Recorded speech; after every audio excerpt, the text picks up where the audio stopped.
Welcome to another video. And this one, we're just going to walk through species distribution modeling. We're not going to go through it in detail. We're just going to show you how to run it on the dashboard tools that are available at EcoCommons. So there's some really cool stuff. We make it really easy to run an SDM, and we'll show you how to do that real quickly. So let's see, if we log on to EcoCommons, right? If we go to the Analysis Hub, and we go to the Modeling Wizards, and we go to BCCVL Modeling Wizard, that's where the SDMs live. So you've got a few different experiments. The primary experiments are the ones you run with raw data, but the secondary experiments are experiments that are based on your primary experiments. But anyway, we're talking about species distribution modeling, and this is what the workflow looks like. Rather than going through this with raw data, it does take a few minutes to run these things. I'm going to take you through an example of how we set up a problem. And so to set up a species distribution model, you just walk through these tabs. So it's ridiculously easy to create an SDM. Right? You give it a name, you select some occurrence data. So let's keep in mind that you can view those occurrence data if you want to. So, and keep in mind that you might want, well, you want to be sure to have cleaned those occurrence data. One of the most important steps in developing a species distribution model is making sure the data you're using are as precise and accurate as possible. And that's usually requires more than clicking on a couple of buttons, right? But once you've done that, there's another video that shows you how to upload those data. There's videos on how to download the data from ALA or GBIF or whatever. But once it's there, you can select any occurrence data that you've uploaded. So in this case, we've selected a few breeding locations of powerful owl. Then you have the option to select absence data. If you have true absence data, you can select it. So if you select yes and you select absence data, there's some absence data that I uploaded earlier. We're not going to use that in this particular experiment, but it's an option. And some species distribution models will require absence data. However, we haven't used that in this particular example. Also coming soon, you'll be able to upload a bias layer or a targeted background layer, and that will enable the algorithm to select from that layer based on the probabilities that are in that bias layer. So that'll be coming soon. It's not available currently. And so if we don't have true absence data, we don't have a bias layer, we're just going to randomly select some points. So that's one way to generate pseudo absence data, is just randomly select points within your study area. Another way to do it is to use something called a disk. So this sort of takes care of some of the sampling bias if your disk is the right size. So your minimum distance for your disk is going to be, let's say, from every occurrence point, I'm going to select a random point that's at least 1,000 meters away from that occurrence point. Because at 1,000 meters away, I'd expect, in the powerful owl's case, I'd expect it to be the same owl occupying that territory. So maybe that's the average size of a powerful owl territory. But I don't want to go more than, I don't know, 5 kilometers away, because if you get much further out than that, the country changes and we haven't done a lot of sampling in those areas. So I'm going to select an absence location, a pseudo absence location, randomly that's at least this far away from the spot and at most this far, right? We didn't do that in this particular example, and you can also change the ratio of absence and presence locations. And if you're not sure what that is, you can click on the information buttons and get more information on all of this stuff. So we're not using disk, though, in this example. We're using just randomly selecting points across the study area. probably the worst thing you could do in a species distribution model, but that's what we're doing. Not the worst thing, but you will often get much better results if you do something else. Anyway, and we have other videos that talk about all of that. And then we choose some climate and environmental data. So you can visualize these as well. So this is a bioclim layer. It's at 1 kilometer resolution. And if we zoom into that, you know, this is the area we're looking at. You know, we've got some variation in max temperature. And then we've selected a few other variables. Now, your presence locations being clean, your absence data, how you've selected it, or even your pseudo absence data. So hopefully you've uploaded some absence or pseudo absence data, because that's going to be better than randomly selecting some points. And your environmental variables. Those are the 3 most important things in this model.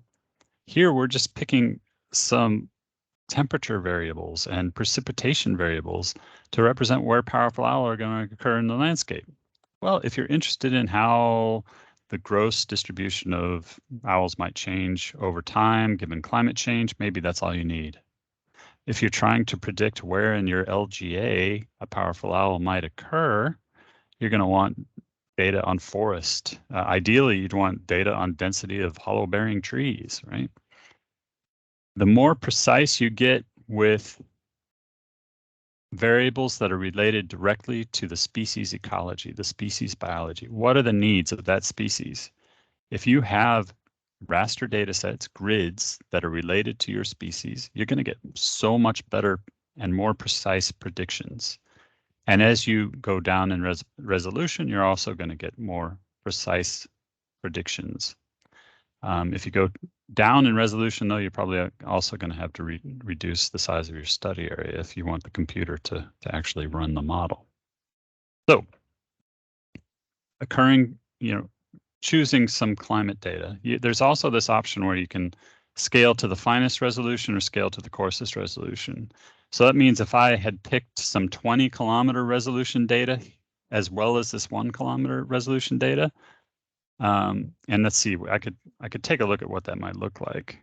So if we go, I've selected add some more data sets, and I want to pick some 20 kilometer resolution data. Okay, so maybe I want to select that data, right? I would select it and close it, and then select some of those 20 kilometer resolution data sets. All this scale to finest or scale to coarsest means, well, do I want to change all my environmental data to 1 kilometer or to 20 kilometer resolution, right? It's doing that automatically for you.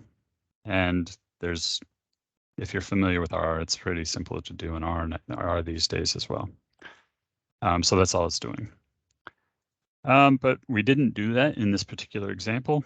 So we're just using this one layer. And then you can choose your study area. So this is the existing constraint of the study area when I ran the existing model. So that's the one we'll probably use. But you could use a convex hull, right? So that's just so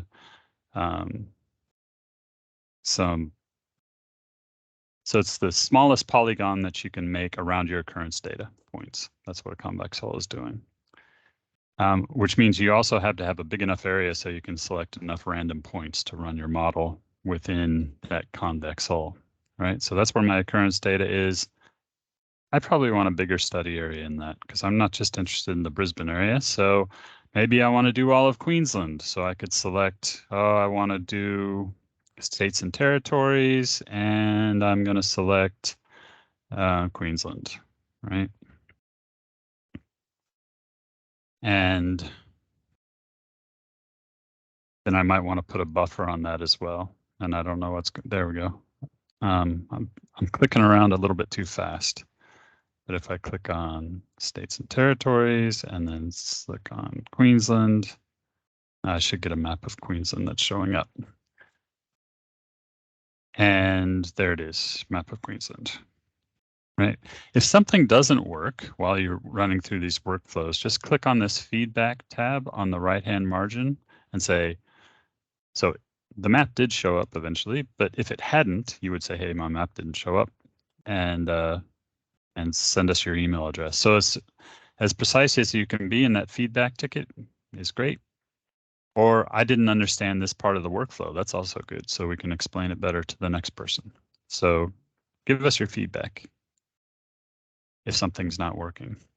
The other way you can select, you could use the bounding box of the data. So in this case, our data is Australian bioclim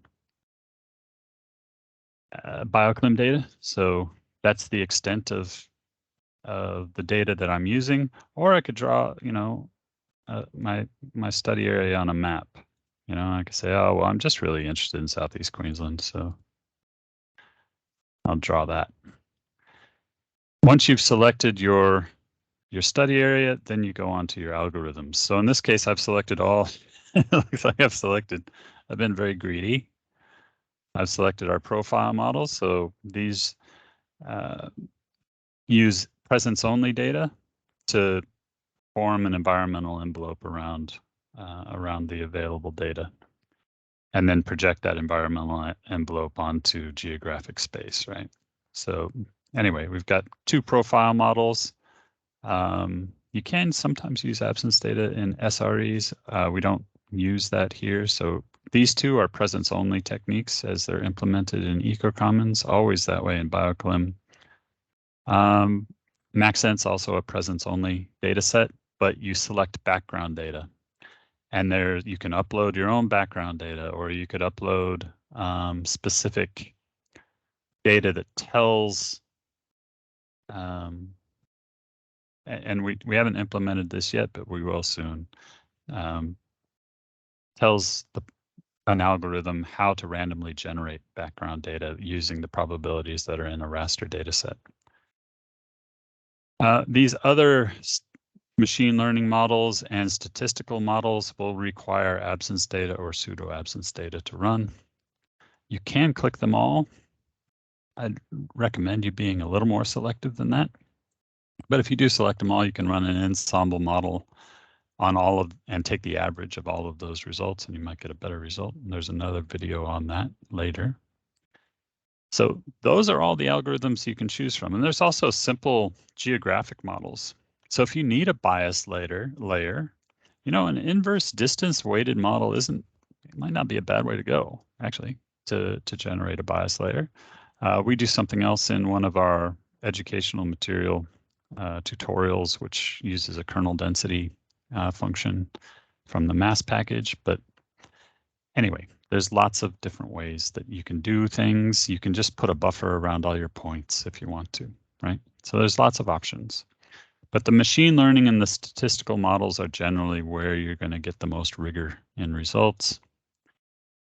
You're going to get even more rigor if you train these things, if you calibrate them and you evaluate them and all the rest of it. And a lot of the options to fine tune the arguments that your model are using are available in, so I might think there's some interactions between a lot of my predictor variables. So I might say, well, maybe we have 3-way interactions between my predictor variables. So I'm going to make a tree complexity in my boosted regression tree of 3. Again, lots and lots of options that you can choose from. We have lots of support material that will help you guide you through that. So it's really easy to run a model in EcoCommons, right? I can add some data and hit run. Probably get an SDM in 5 to 15 minutes. If I'm running all of those at once, it might take half hour. I might have to go to lunch and come back. But let's have a look at what happens when I do that, right? So I've done some fairly silly things. I haven't used really data that's directly related to powerful owl biology. If I look at the Maxent results, for example, well, that's not bad, right? That's kind of where you'd expect to find powerful owl in Southeast Queensland. It's done a decent job. But really, so I'm not differentiating at all between these city areas in Brisbane and the natural areas where powerful owl actually occur. That's because I didn't put any data like that in here, right? So you can generate some very silly results. Maxent often does a fairly good job with presence-only data. There's all kinds of things that you can evaluate here. So your standard ROC plot, so the area under the curve.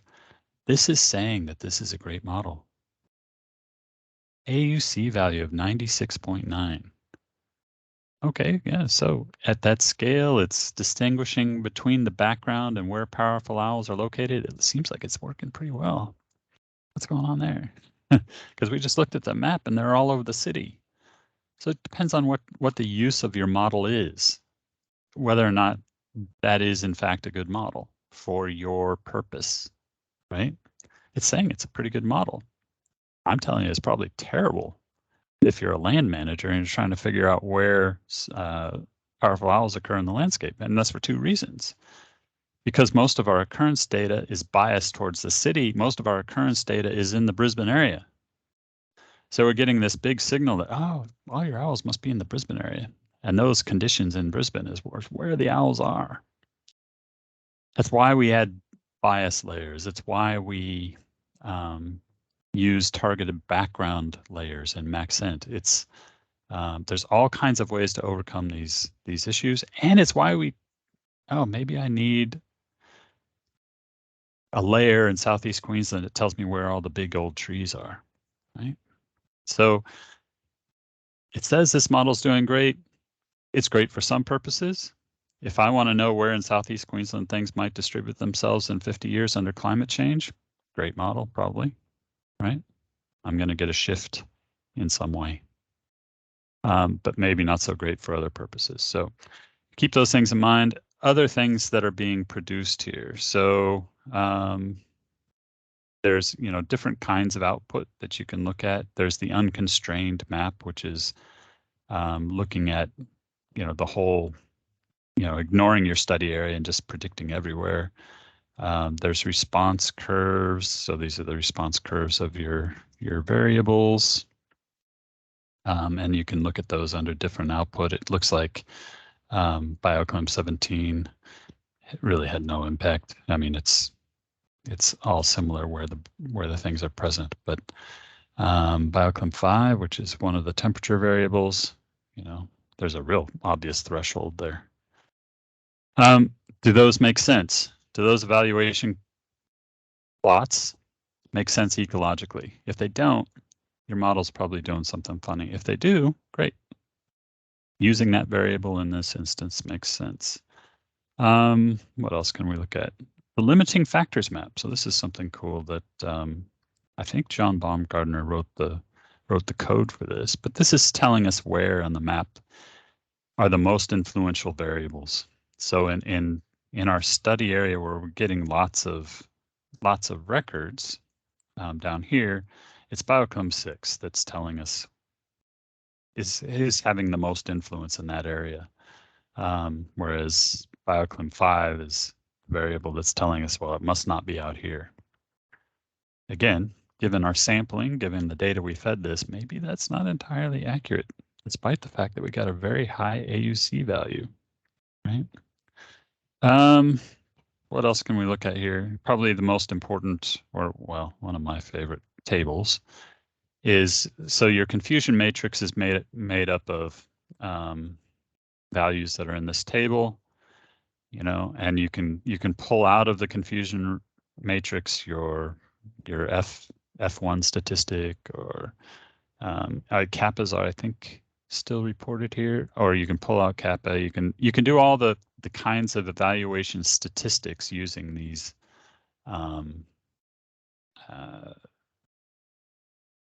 values that make up the confusion matrix based on different ways of reporting that confusion matrix. Interestingly, we haven't Yep. So your false positive, your false, your true negative, your true positive. So these four, that's your confusion matrix, right? Where you can get your TSS statistic from those four numbers, etc. Anyway, important stuff. One of my favorite things about all of this is so you've pressed a few buttons, you've gotten a result. Maybe the model's good enough for your purpose, maybe it's not. But guess what? You get all the code that was used to generate that model in R, right? And